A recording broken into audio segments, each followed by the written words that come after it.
junior senator from Kansas, Alabama. My apologies. That's okay. I've been called worse. Thank you, Madam President. Today I want to talk about two very important topics to America and the folks back home in Alabama. President Biden's so-called infrastructure proposal and his proposed budget for the Department of Defense. Now, I know infrastructure and defense aren't exactly the peanut butter and jelly of issues, but let me tell you how they go together. With these two proposals, the American people can plainly see just how out of place President Biden's priorities are. I've traveled every corner of Alabama, from Mobile to Muscle Shoals, to our state's rural communities and the urban centers. All the time, I hear that we need improvements to our transportation infrastructure, and I've seen it with my own eyes. There are over 100,000 miles of public roads and 16,000 bridges in Alabama. More than 1,000 of those bridges have been condemned. Driving on poor roads cost Alabama drivers a total of $4.2 billion annually due to vehicle operating costs, traffic congestion, and car crashes. And it's not just Alabama, it's everywhere in our country. I've spent decades traveling around the country as a football coach, and I'm here to tell you we need help. We need help with our infrastructure. Investment in infrastructure is important and very, very necessary. Sound infrastructure allows people to get to work, keep our goods flowing, and keep American competitive.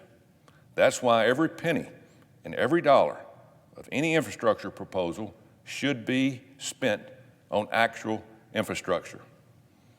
Sadly, President Biden's proposal fails that test by a long shot.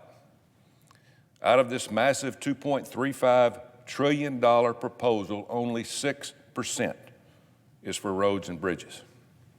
In fact, the proposal puts more money towards electric cars than roads, bridges, ports, waterways combined. We've got to stop treating government like spending its money like monopoly money. When American people hear about what's included in this bill, I think they'll agree. The Biden administration is using the umbrella term of infrastructure for a host of things back home that don't associate with the word. Here's a couple of spending items that qualify as infrastructure according to President Biden. $400 billion for nursing care, $213 billion for government housing. Now, I can see and understand where those fit in, but not in an infrastructure bill. But what gets me is the $10 billion per year for a civilian climate corps. Now, this $10 billion includes free housing, free clothing, free food, and allowance for members while they promote climate justice. $10 billion a year. Now, is that infrastructure? We can debate the individual merits of these items, but please, let's not pretend these are for infrastructure, because we need true infrastructure. To call this an infrastructure proposal is really an insult to the English language. The definition of infrastructure is not the kitchen sink approach. Let's call this proposal what it is. It's a farce. This proposal is simply the Green New Deal in disguise. And they need to disguise it because the actual infrastructure improvement is popular. The Green New Deal is not.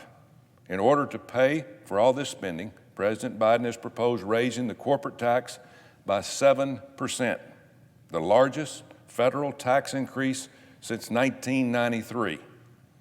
This would undo President Trump's Tax Cuts and Jobs Act, which spurred the greatest economy we've had in decades. I can tell you right now, the worst possible time to raise taxes is in the middle of a crisis. So many employers have already been hit hard and are just trying to get back on their feet. remember, who really ends up paying for tax increases, especially corporate tax rates? It is the consumer, like you and me. It is not the corporation. As Americans for Tax Reform has pointed out, the Tax Cuts and Jobs Act directly led to lower utility bills for hardworking folks across the country. Raising taxes would directly raise electric bills on millions of Americans, essentially taxing them too. As tax increases threaten family-owned small businesses and family farms, forcing future generations to sell the legacy their parents and their grandparents have worked so hard to build. Here's the real kicker. As Democrats are out there peddling this proposal as infrastructure and jobs, President Biden's tax increase will eliminate 1 million jobs in the first 2 years alone, according to the National Association of Manufacturers. All that harm just to pay for Democrats' wish list consisting of the Green New Deal. That absolutely makes no sense. We need to be focused on creating jobs and getting folks back to work, not destroying jobs for progressive pipe dreams down the road.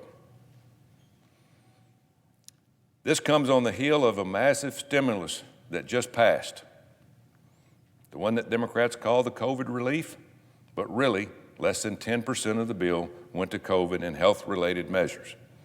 With all the trillions of new spending proposed by the Biden administration so far, you'd think that there wasn't any spending proposal that they didn't like. Yet when it comes to our national defense, President Biden has shown he cares very little about increasing investment to keep our country safe. President Biden recently released his skinny budget, which includes a cut of $7 billion for the Department of Defense after accounting for inflation. President Biden's proposal and proposed defense budget is disappointing, dangerous, and a disservice to the men and women in uniform. What is more bewildering is that it asks for our troops to do more on a shoestring budget.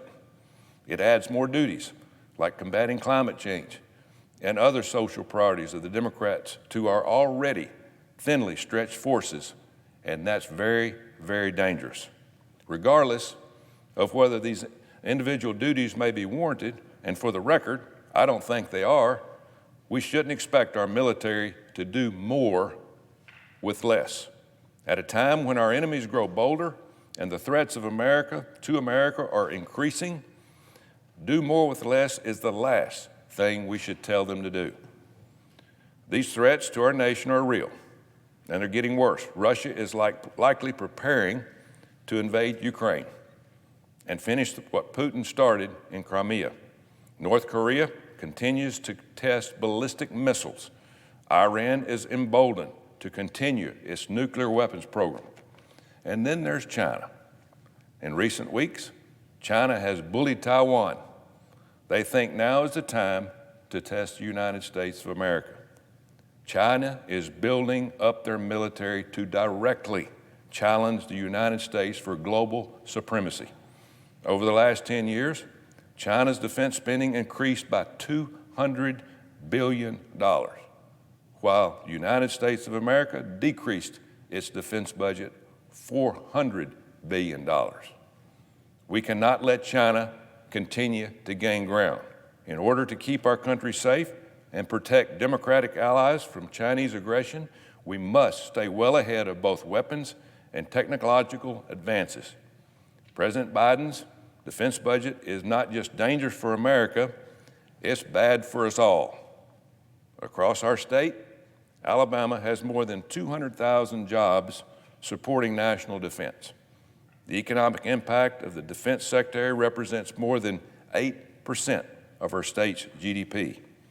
By underinvesting in defense, the critical work done by the servicemen and women at Alabama military institutions include Redstone Arsenal, Fort Rucker, Maxwell Gunner, and others could be seriously hindered.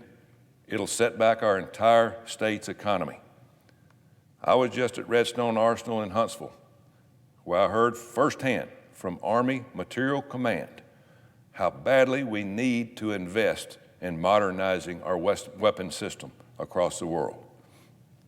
The best way to avoid a conflict is to have a bigger and better gun than the other guy. Most of President Biden's appointees at the Department of Defense support the 2018 National Defense Strategy, which is a comprehensive plan to compete, deter, and defeat our adversaries. This defense budget threatens our military modernization efforts and America's ability to provide combat-ready forces. We cannot allow anything close to President Biden's defense budget to become law. Our military needs to focus on winning wars, not planting trees.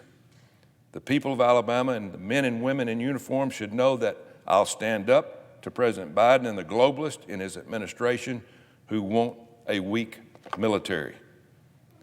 President Biden has gone on and on about unity and his reputation for reaching across the aisle. But ever since he came into office, his actions have been focused on appeasing the far left, progressive voices in his party. We saw it firsthand with the stimulus bill. Shortly after that, we get this loaded up, inappropriately named infrastructure proposal. It's not just about the spending, which is a lot, but it's about what's in these proposals. Progressive wish list items that are paid for by the American taxpayers, not the government, the American taxpayers, and are passed on party lines, not bipartisan. And that is where President Biden's priorities clearly lie. He is signaling that he's more willing to invest in the progressive policy items than the safety in our nation and the world. My colleagues now are interested in working with President Biden on a bipartisan bill that addresses actual infrastructure. And we're ready to work on a defense budget that actually invests in our military and prepares us against the growing threats. We just need a president willing to unite rather than divide our great country.